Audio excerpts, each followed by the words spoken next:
Yeah, it's great. The corporates are announcing these climate commitments, and then they're wondering, okay, how are we going to actually achieve these?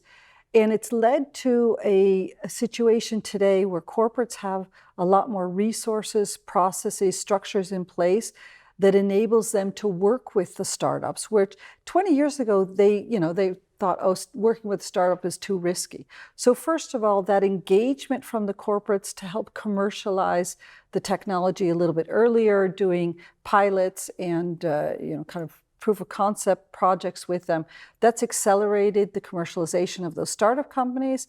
It's also then attracted more VCs, so the companies are able to get funded a little bit easier.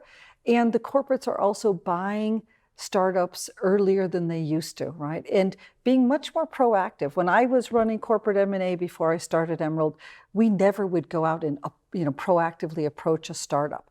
We were waiting for the bankers to send us teasers on much more established companies.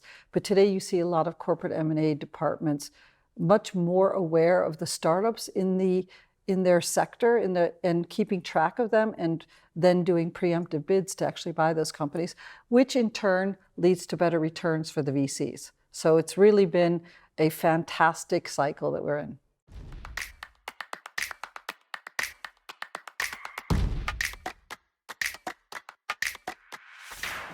What we have to be careful about is that the valuations don't explode, right? Because, even if you think, well, you can sell this company for X hundred million. Well, if you invested at, 80% of that, you're not going to make much of a return, right? So we have to be sure that we're investing at multiples or valuations where we can still get out and show attractive venture returns, because it is risky money and we have to give that kind of return back to our investors.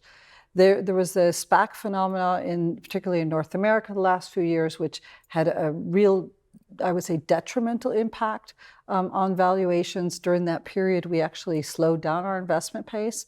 And now the valuations are coming back down to earth, and it's much easier for us to find attractive deals.